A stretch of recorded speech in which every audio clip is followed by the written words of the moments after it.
Hello everyone, and welcome to the 9th episode of the Little Thespian Podcast. On today's episode, we talk to Thomas Rodriguez, all things Opportunity Theatre. So, without further ado, let's hop into the 9th episode of the Little Thespian Podcast. Alright, so hello ladies and gentlemen, and welcome to the 9th episode of the Little Thespian Podcast. On today's episode, we have actor, director, writer, and just all-around great guy, the amazing Thomas Rodriguez. So how are you, bud? It's been a while. It's been a while. Thank you for having me. I'm doing pretty good. I'm excited for this. This is going to be a lot of fun. My first podcast, actually. Oh, really? Yeah.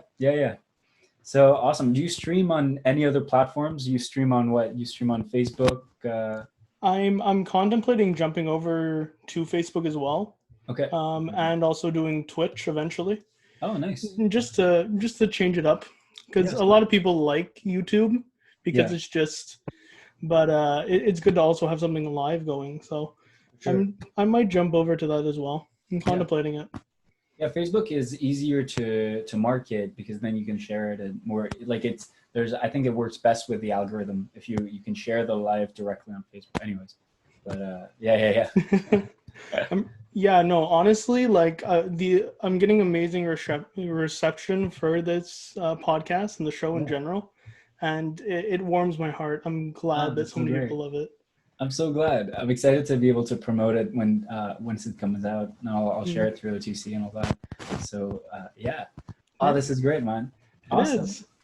So I guess we'll just jump into the questions. A lot of people want to know, in regards to how this idea of these online shows came to be on your Facebook page and whatnot. Because I mean, man, I love those. And I can't wait to see more. Oh yes, I'm so glad to hear they were enjoyed. How they came to be. So as you know, I was in a production where I had worked before It's Too Late with Laurie de Montbal. We'd worked on that for so long, and then we were postponed. We were supposed to run from March 13th to March 15th. And we were on March 14th, all theaters closed down. An hour before our presentation, Amy Blackmore came into the main where we were supposed to present and was like, "Hello, you can't do this anymore." And so at that moment, I felt very distraught. I thought, wow, I felt like I was in a big rush to try to become like more of an emerged artist. And so I felt like my career kind of stopped. I couldn't keep moving forward. I felt like there's nothing for me to do. Theater was done for a little bit. So I didn't want other people to feel like that. I also wanted people to have opportunities to express themselves through this quarantine and to be able to keep developing their careers and to keep growing. And so that's why I was like, okay, well, let's send out a call. Let's see who's interested. And through all this, we were able to launch a lot of people's platforms to publish their music, because we were able to give them through the marketing week, like a big boost in terms of likes and visibility. And so yeah, that was kind of the biggest driving force, I think, for these shows to happen. And we've ran them for is it 3 months? Yeah, it was 3 months. It's kind of yeah. That's crazy, because like I know just doing these every week, it can potentially be like a lot sometimes, editing and whatnot. But with you guys doing a full like show and exposing, or not exposing people, I guess, but allowing people to just do their craft is very loving and very creative. So thank you for that, because I was like, this is also why I do this, in regards to just giving people the platform to talk and to enjoy their art.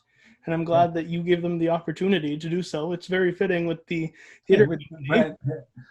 But yeah, it's lovely, man. And yeah, for 3 months, that's crazy. Yeah, and we were booked actually within the first. I started booking people like in April, like mid-April, and I think that's when I did the announcement and all that. I think when I did the announcement, I had Jeremy Lewis booked and like 2 other people, and then a week later we were booked until the end of July. So it was, and that was back in May, right? So end of April.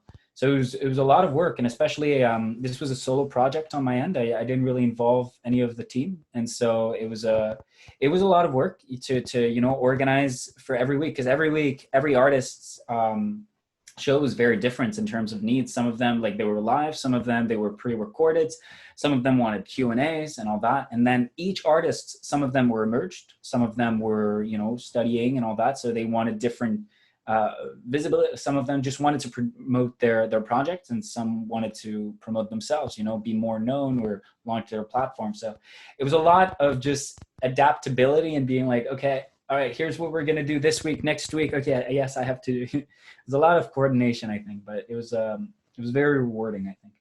No, for sure. And yeah, so to go off of that, where did Opportunity Theatre come from, the name? And also, what's your mandate? What basically sparked your idea for Opportunity Theatre? So for the name, it was, so it's a very funny story, where it sounds so cliche, but because at that point, so to give a bit of context, I was working Before It's Too Late. We knew we had to create a company. I knew I wanted to have a theater company of my own for a little bit. I didn't know, since like third year of Abbott. So I was like, okay, well, what's going to be my mission? Like, now this is going to be a long-term company. So not just for one project. So what do I want? And I'm just in constant thought about it. I'm, in reflection, and I'm in the shower one day, and all of a sudden, opportunity comes to my mind. It's a eureka moment. Like the apple fell on my head. I burst out of the shower. I put a towel on. I just burst out, and my roommate's on the living room couch, and he's surprised, and I'm just like, Opportunity Theatre. I like yell at him almost. He's like, what? And I'm just like, you don't need to understand. I just ran to my room, and I just started writing the whole mission and of what Opportunity Theatre company was going to be. And it was kind of a weird moment, and did develop over like the few days, and then a few days, I think it was like a month later, I launched the company's Facebook page, and it was official. I find it like it's such a cliche story, but this is true. Some would say opportunity struck. Yeah, it really did. That's crazy, man. Yeah. And it's nuts, because I've also had people on this channel in regards to, they're just saying it could just be you put something on a Google search, or something just magically shows up in your head, and it's that, you know what I mean? And that's exactly what happened. So it's crazy. It's crazy because and then it all made sense. I think I like a lot of my artistic process is to, um, I think the idea and then it just like everything bubbles up and then it simmers into, I just started with a big boiling pot of an idea and then it simmers down and I'm like, okay, this is what I wanted to create. And this is still the kind of the process of OTC. I feel like the name came along and it made sense. It resonated with me. And as I was understanding why it resonated with me, I was also understanding what I wanted to do with it. And it just formed every project. And this is, you know, this it's been a process until now, you know. I think OTC is still very much evolving, being such a young company. Oh, for sure. And I cannot wait to see what you guys come out with Yeah. because, I mean, for those that don't know, me and Thomas, last time we talked basically was when we were in the production, 3 years ago. So it's nuts. But I've never heard the story in regards to how you came to become an artist and how you got into the theater. And I asked this to every guest because every guest is so different, and I love how they view theater and come to this amazing art form that I love and I know a lot of people love. So what brought you into the arts? So it's very funny. I think it's kind of, I feel like the story is more like what brought me here in a way, like not just the arts. Because I remember for the longest time, I knew I wanted to become an actor. Um, I loved performing so much and I enjoyed every aspect of it. And I really centered my life around it. Uh, yeah, until I was 19, until I was about to graduate from John Abbott, pretty much. Because that's when I got a little confused as to what I wanted to do. But even when I was 5, I remember putting on performances for my parents. I would do a little Word document with like a poster. I would post it all around the house and be like, okay, after supper, we're going downstairs. I'm presenting you, tonight's going to be a magic show. And like some, you know, um, and so when my reasoning was like, okay, so I'm a performer. And then now, actually, now that I sense myself more as a producer and more as an artistic like entrepreneur, like I take on projects. I was like, oh, so I was not just a promote like a performer. I would also just start projects, promote them, and you know what I mean, to a very small scale that a 6-year-old can do. But you see what I mean. So I don't know, that's kind of my journey. I think into the arts and just the passion for it, to just start projects, to get my creativity flowing. It's the only way. I find like this, it's the only way that it's the only thing I can do, because otherwise I don't think I'd be properly happy. So in a way, it's a happiness source. Well, that's nuts that it started that early, and then to almost promote your shows that young, and then now look at you doing potentially the same thing, but years later. You know what I mean? And it's actually, it's funny because when I was in high school, I did like there was these tests that you had to do, and it told you like, okay, what kind of job you will want based on your personality. What is your personality? Are you more like an artistic or an artist, a researcher, you know, an entrepreneur? And entrepreneur and artists were like 2 options on the card. And when I got my results, it said like equal amount of artist and equal amount of entrepreneur. And I was like, okay, well, this test is, you know, is false and all that, you know, cursing it and whatnot. And then I'm like here today and I'm like, oh, okay, that makes sense now. Okay, yes, I see. You know? Yeah. And also like the fact that you wear so many hats, like, you know what I mean? Like doing promotion and just directing your own self in your before it's too late, and then now also just promoting all these shows. How exactly do you wear all these hats, and like what's more challenging for you? Is Yeah. it the acting? Is it the promoting? What exactly is the most challenging for you? So I haven't really dabbled in directing that much. I just mean to, so Laurie Dumontbal was the person directing me through Before It's Too Late, and also the co-writer of the piece. But other than that, like, yeah, I think like the hats of writing, promoting, like being like, and also it was a weird, like writing, then acting, but also being the producer and like the head of the company was a weird hat. And I think all of them are challenging in so many different ways. I mean, being the actor of a solo performance, 6 different characters, all of them ranging from 5 to 75-year-olds and with different physicalities and voices. It was like I think that was one of the most challenging things that I've had to do. This whole Before It's Too Late project, definitely the most challenging thing. But it ranged from producing, I think all of them are just as much rewarding and were challenging. I feel like it's in that project that I learned how to act, and it's also within that project that I really learned how to produce and I think like that I learned the social norms of the theater community. I don't know. It's it was the most challenging thing. I'm not sure. It's very difficult to establish which one is I don't want to say best, but you know what I mean? The most challenging. Yeah, I get you. The most challenging, the most rewarding, and yeah. Yeah. Also, recently, I heard that you're doing something called Ask an Artist. So do you want to talk a bit about your new thing that's going to be coming over to Opportunity Theatre? Yeah, so this is not, this is very much in the works at the moment, and it's not ready to be launched, but I can give you guys a little sneak peek into it. So the way that I started my career with OTC was really meeting artists and producers and asking them. I had no idea how to produce. I had no idea how to launch a company. I didn't know how it worked. So I just sent an email to some people and I was like, hello, I know you're in the community. Can I meet with you for a coffee and we can talk and I have questions and all that. And I've done, and then that person gave me, it was Martin Law, if he's listening, but and that person gave me a bunch of names and emails to contact. And then I just met with a bunch of people.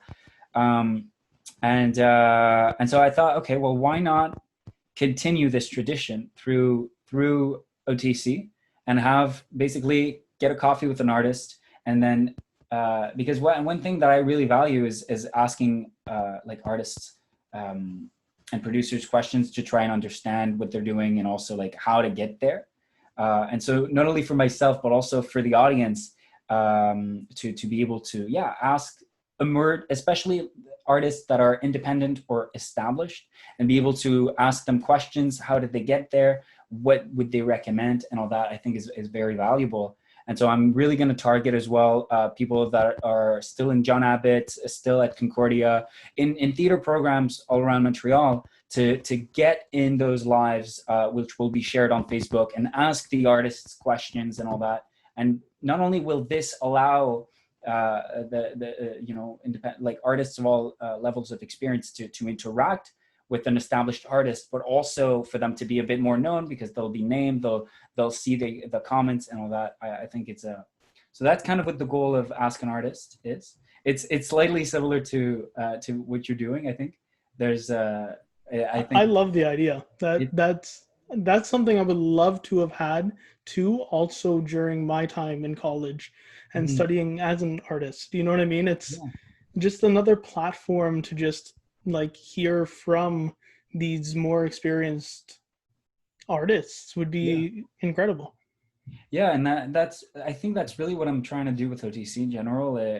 Because I find my niche now is more and more to help the studying, the people that are emerging, starting, and the independent artists to kind of get opportunities and see connect them with people and be a bridge in a way. And so I think that's really what I can do with this project. So that's kind of what I wanted as well when I was in college or when I was starting out. That's something that I'm trying to make a company that I would have loved to have when I was starting out. You know what I mean? That's lovely. That's honestly, I feel like more artists should be in that mindset. You know what I mean? It's very nice to hear that in regards to what you would want once you leave.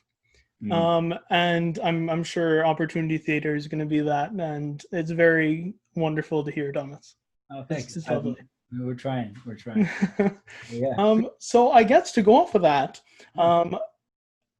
do you have any words of advice for these people who are going to be coming out of college or just want to pursue theater or promoting, like in Opportunity Theatre? So there's a lot of things that I could say. I think, but I think the main one, because that's kind of what got me started. And I really recommend, like, don't be shy to talk to artists. They're not, I've never met a single artist that refused to meet with me unless like they just didn't have enough time and all that. And that's the worst case scenario. They'll just tell you, like, listen, if you're polite with them and you're like, hey, I would love to pick your brain over coffee, just do it. It's not going to hurt. If you meet them, you're at a play, you see the artistic director, you see the person who directed, stage manager, go and talk to them. Like, honestly, that's how you build connections. That's how you get your next job. That's just how it works. It's all through connections, and nobody is going to turn you down. And that's the beauty of this theater community. Nobody snobs you and turns you down. Honestly, it's quite beautiful. So there needs to be that risk, like a respectful risk, always. I think that's my biggest advice. I'd say, yeah. Yeah, no, it's true, because I find that in theater and in acting or in the arts or entertainment business in general, it's more if those connections are what get you, like you said, your next job, or it gets you into the door of multiple possibilities. Like if you would have said I was going to do a podcast a couple years after I graduated, I would have probably not said anything. But again, it's just do what you think would make you happy. And also in regards to the jobs, go and talk to people. That's it. Just go and talk to people. And even, I wouldn't be like, when I started out as well, there was a moment, I didn't know how I wanted to learn. I was trying to self-teach myself how to run a theater company. And so I asked Snow Globe Theater, because I went to see their production. I talked to the director, which then he put me in contact with the artistic director. I was just like, hey, if I'm looking to learn and be in a company, can I work for you guys for a bit? And they gave me a job. Snow Globe Theater, awesome people, really, really cool team. But yeah, so and I worked on 2 of their productions of 2019. In 2019, yeah. And it was an awesome time. So never fear to ask for something, whether it's a meeting for like, hey, could I have an internship? I'm sure somebody's going to be like, oh, well, I don't have anything at the moment, but maybe I know someone. I think if you show eagerness, if you show willingness, people are going to be so open, going to welcome you with open arms. Oh yeah, the community in general is just so inclusive. Yeah. In every regard. And if they can't find a job for you, they eventually will, usually, in a way that they can. Yeah. Whether it even is ushering or whatnot. But you learn so much from the little jobs too. Yeah. You know what I mean? That's it. That's exactly what Terry Donald, the acting teacher at John Abbott, was telling us, was like the 2 things that will give you a job in theater or like in the arts in general is not necessarily your talent, but it will be your attitude, your work ethic. And that's been the advice that I've lived by.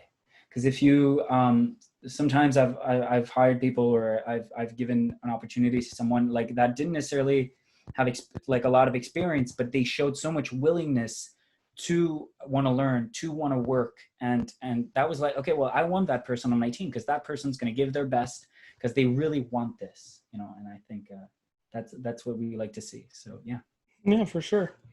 And I guess to go off of that, we only unfortunately have 2 more questions left with Thomas, but it has been an amazing time with you, bud. Really great. So, Opportunity Theatre, what's to come for you guys? You heard in regards to Ask an Artist, which I cannot wait for, by the way. But what is to come for you and for Opportunity Theatre once this 2020 craziness ends? Yeah. So it's very complex. I think we're going to have a lot of workshops. Basically, we're moving forward and away from producing our own shows for the moment being. We're kind of, it seems like we're still evolving, but towards being an ASO, so an art support organization, meaning that we won't necessarily produce our own productions or shows and plays, but we'll have rather produce like workshops, meet and greets. I have, and that's also kind of what I wanted for Ask an Artist, is like my way of doing a meet and greet as best as I could in these conditions. But ideally, I want to do what's it called? Like a meet and greet where you get to just go in like a speed dating, but mingling, networking night, something like that. So hopefully that's what we'll be able to do, some workshops in person, and just, helping out as much as we can, still helping out with our promotional programs, where we basically, if you have a show to promote or anything at all, you message us through our email or through Facebook or Instagram even, and we'll be able to share your posts and all that, share your project with our audience. So that's kind of what we're looking forward to the future. That's great, and I'm looking forward to it. So the final question, and this is one question that I was really looking forward to ask: has Opportunity Theatre been what you always thought it would be? Are you happy with how it's been so far? And are you looking forward to the amazing future I believe Opportunity Theatre has? This is funny because you're asking me if it's always been, because I never knew what it was going to be until it became what it is, if that makes sense. Where I've been figuring out myself, my goal, my desires, as I've been building OTC. And so in a way, the OTC is what I want it to be now. And for that, I'm really excited. I think there's a second part to your question. What has it always, like, are you looking forward to the future with Opportunity Theatre, and also in regards to has it been what you always thought it would be? Yeah, and I think I'm really excited for it to become even more of what it's supposed to be. I think registering the business, first of all, is going to be a great step. This is what we're currently working on, building the website, really officializing it as much as possible is going to bring it to the next step. And I'm so excited for that. And I'm so excited to just be able to live out the mission. I feel like right now it's a bit difficult to do it to the best of my abilities because of this pandemic. I mean, I had a season that was planned before we stopped. There's I think 4 shows planned until 2021, something like that, back in 2020. That was really looking forward to, that we lived out the mission. We were just giving somebody the artistic freedom. We were taking all responsibilities of administration and just letting them do the artwork and just producing it. So yes, I'm really looking forward to both the work that we can do while in quarantine and the work that we can do outside of quarantine. So yeah, I'd say I'm looking forward to the future. Sounds good to me, and I'm looking forward to it too. Yeah. And I'm sure a lot of people that are watching are looking forward to it. So unfortunately, that is the end of this podcast for us, me and Thomas. Thank you so much for being on, Thomas. It's been a great time, man. Thank you so much for having me. Honestly, this is wonderful. I get to speak with everyone and talk a little more about what I'm up to. So this is really great. Thank you so much, man. No, thank you. And okay, so usually I shine a light on each person, and Thomas, my God, man, you need the light shined on you. You are doing great stuff, and you're going to be doing more great stuff for us young artists, and so much more. So thank you, bud, for doing so much. And you're welcome, man. Yeah. So next week, we're going to be having our 10th episode, which is nuts that we're already at number 10. And we're going to be having several guests on. And it's going to be a very special episode because one is our 10th episode.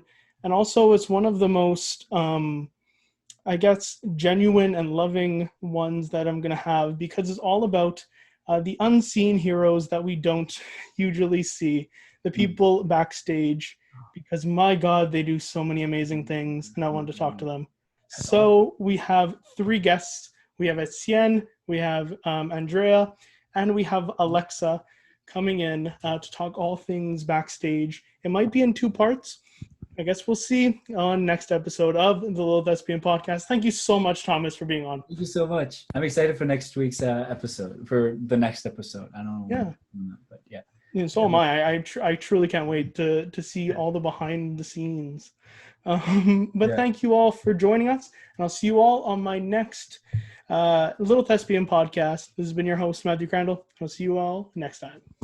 Thank you, Thomas. See you, bud. See ya.